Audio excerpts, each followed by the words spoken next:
पाकिस्तान में भारत के लिए अपना एयर स्पेस बंद किया तो भारत ने भी पाकिस्तान के लिए अपना एयर स्पेस बंद कर दिया है और अब पाकिस्तान के विमान पूरब में जाने के लिए चीन का चक्कर लगाकर जा रहे हैं। जाहिर है कि भारत के एयर स्पेस स्ट्राइक से पाकिस्तान की जो एयरलाइन है उसकी कमर जरूर टूटेगी। आपको रिपोर्ट दिखाते हैं इसी से जुड़ी हुई।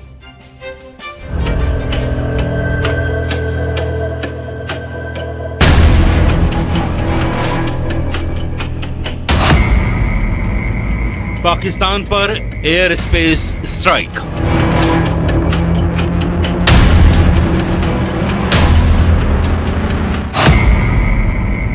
जल प्रहार के बाद वायु प्रहार।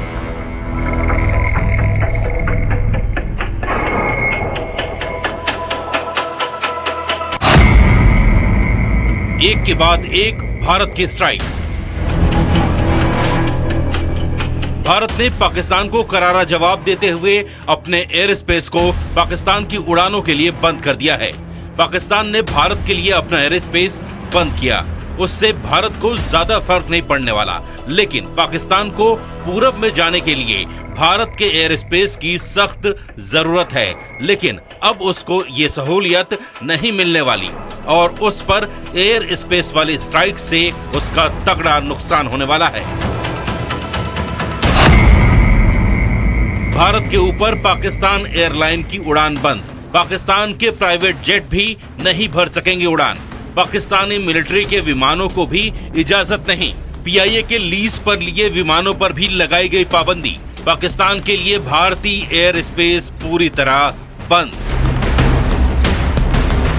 अब पाकिस्तान के विमानों को कहीं भी उड़ान भरना होगा तो उसे पूरे चीन का चक्कर लगाना होगा और ये भी संभावना है कि उन्हें चीन में उतरना भी पड़े ताकि आगे के सफर के लिए वो ईंधन भरवा सके। जाहिर है भारत ने पाकिस्तान की कमर तोड़ने वाला एक और फैसला लिया है।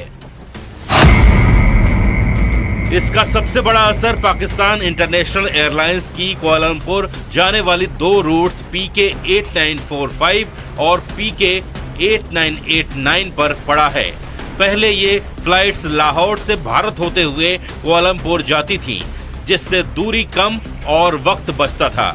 लेकिन भारत के एयर स्पेस बंद करने के बाद अब इन्हें चीन होते हुए जाना पड़ रहा है। इस नए रास्ते से 3 घंटे ज्यादा समय लग रहा है। कल से ही ये फ्लाइट्स नए रास्ते पर उड़ान भर रही हैं।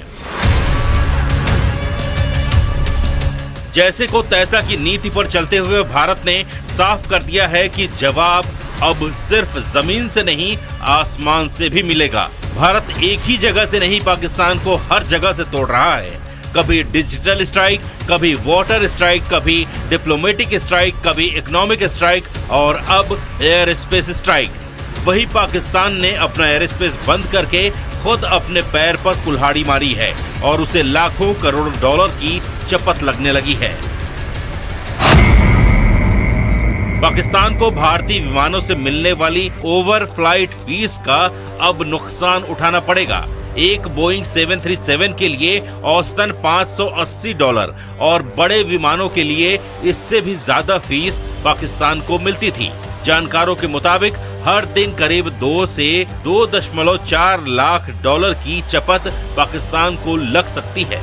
लैंडिंग, पार्किंग और अन्य शुल्क जोड़ लें तो कुल नुकसान $3.5 लाख तक पहुंच सकता है।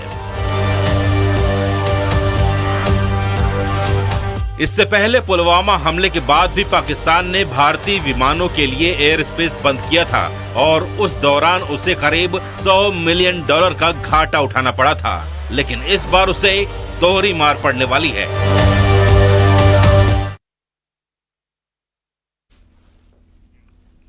युद्ध के लिए पाकिस्तान में भी तैयारी शुरू हो गई है। पाकिस्तान खुद को बचाने के लिए पूरा जोर लगा रहा है। लाहौर और साथ ही रावलपिंडी से लेकर जो रिपोर्ट सामने आई है उससे पता चल रहा है कि जनरल मुनीर ने कम से कम 20 अड्डों पर फौज की तैनाती बदल दी है। आपको रिपोर्ट दिखाते हैं।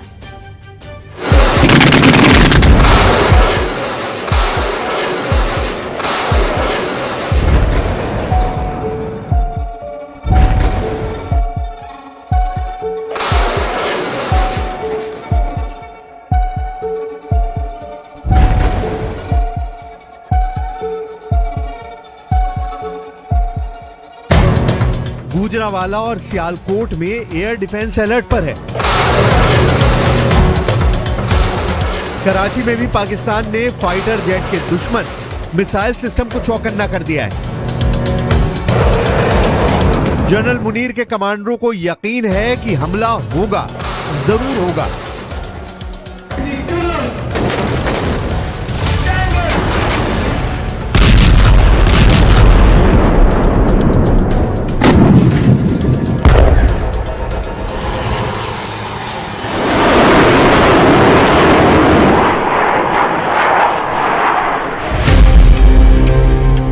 पाकिस्तान के पास 3 तरह के एयर डिफेंस सिस्टम हैं जो चीन से लिए गए हैं। पहला है FM-90 जिसकी रेंज 15 किलोमीटर तक है। दूसरा है HQ-16, इसकी रेंज 70 किलोमीटर तक है। तीसरा है HQ-9, इसकी रेंज 300 किलोमीटर है। और यही किसी भी एयर स्ट्राइक से बचने के लिए पाकिस्तान की सबसे बड़ी गारंटी माना जाता है। पाकिस्तान इस वक्त पूरी तरह डिफेंसिव है। उसे पता है कि कोई ना कोई स्ट्राइक तो जरूर होगी और इससे बचने का सिर्फ एक रास्ता है, वो ये कि सही जगह पर उसके सही हथियार तैनात किए जाएं। पाकिस्तान ने भारत से लगी सीमा के करीब 2 लोकेशन पर अपने बड़े रडार सिस्टम तैनात किए हैं। एक है सियालकोट और दूसरा है लाहौर। दोनों जगह उत्तरी फ्रंट का हिस्सा है और 1965 के बाद 1971 के बहुत ही खतरनाक युद्ध के शर्मदीद गवाह रहे हैं। पाकिस्तान के अंदर लगातार हथियारों और सैनिकों की मूवमेंट तेज हो गई है। सड़कों पर आर्टिलरी देखी जा सकती है। तोप और टैंकों को एक जगह से दूसरी जगह ले जाया जा रहा है, जिससे साबित होता है कि जमीन पर पाकिस्तान की तैयारी जीरो रही है। और अब पहलगाम आतंकी हमले के बाद उसे अचानक ये ख्याल आया है कि भारत तो जवाबी हमला भी करेगा। खैबर पख्तूनवा और पंजाब के कई मिलिट्री अड्डों से फोर्स POK में भेजी गई है ताकि LOC पर मोर्चे को मजबूत बनाया जा सके, क्योंकि अगर भारत कोई सर्जिकल स्ट्राइक करता है जैसा उरी पर हुए आतंकी हमले के बाद हुई थी, ऐसे हालात में पाकिस्तान के पास फौज का बैकअप मजबूत रहे। कहूँगा कि एक क्लैश की सूरत हाल बिल्कुल नज़र आ रही है।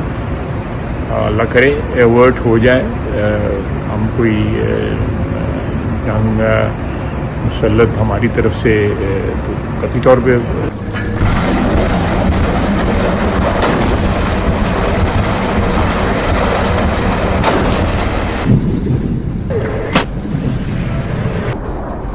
पाकिस्तान पूरी तरह घिर चुका है। आसमान, जमीन और समंदर, तीनों मोर्चों से पाकिस्तान को अटैक का खतरा सता रहा है।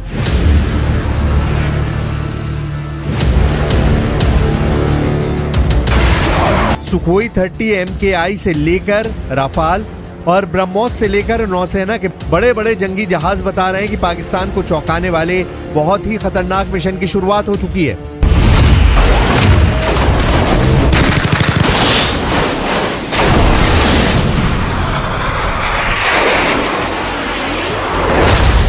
जनरल आसिम मुनीर को पता है कि उनको बहुत बड़ा सरप्राइज मिलने वाला है।